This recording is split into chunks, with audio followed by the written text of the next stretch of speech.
BDR হত্যার বিচার দাবিতে কেন্দ্রীয় শহীদ মিনারে মানববন্ধন করছেন বিভিন্ন শ্রেণী পেশার মানুষ। এই মুহূর্তে সেখানে আছেন সহকর্মী ধ্রুব ব্যানার্জি, সরাসরি যাচ্ছে তার কাছে। ধ্রুব, এবং তার সুষ্ঠু বিচারের দাবিতে আজকে শহীদ মিনারে জড়ো হয়েছেন নানা শ্রেণী পেশার মানুষ। এই কথাটি বলার কারণ হচ্ছে আজকে এখানে শুধুমাত্র ছাত্র জনতা যে এসেছে এমনটা নয়, এখানে বিডিআর পরিবারের যারা সদস্য আছেন তারা এসেছেন। বিস্ফোরক মামলায় যারা এখন পর্যন্ত কারাগারে আছেন তাদের যে পরিবারের সদস্য আছেন তারা এখন পর্যন্ত আছেন এবং তারা এখানে সুষ্ঠু বিচারের দাবি তুলছেন। আজকে ঠিক 10টার পর থেকে তারা এখানে আসতে থাকে এবং এসে জড়ো হতে থাকেন। 11টার ঠিক পরই তারা সবাই এখানে আসেন এবং এখানে আমরা লক্ষ্য করেছি ছাত্রদের পক্ষ থেকেও যে কেন্দ্রীয় সমন্বয়করা যারা আছেন বৈষম্য বিরোধী ছাত্র আন্দোলনের, তারা এখানে এসেছেন।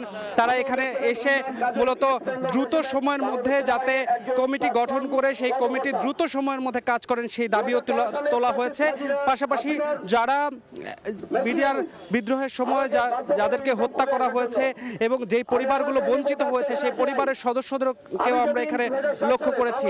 তারা কিন্তু আমাদেরকে বলেছেন যে কমিশন গঠন করে অথবা কমিটি গঠন করে তাদের একটি সুবিচার নিশ্চিত করা হয় সেই উদ্দেশ্যে তারা কথা বলেছেন।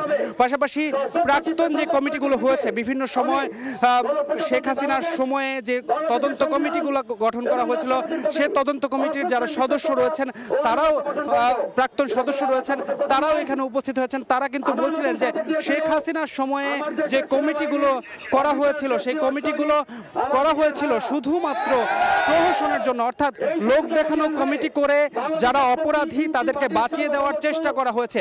সুতরাং বিগত সরকারের আমলে যে পরিস্থিতি সৃষ্টি হয়েছিল বা জল ঘোলা করার একটা পরিস্থিতি সৃষ্টি করা হয়েছিল উদ্দেশ্য প্রণোদিতভাবে, সেটা কিন্তু এখন আর পুনরাবৃত্তি চায় না সাধারণ মানুষ।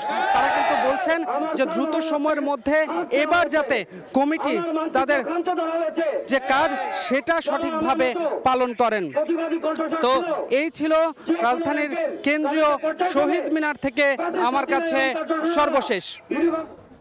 সরাসরি যুক্ত ছিলাম কেন্দ্রীয় শহীদ মিনারে।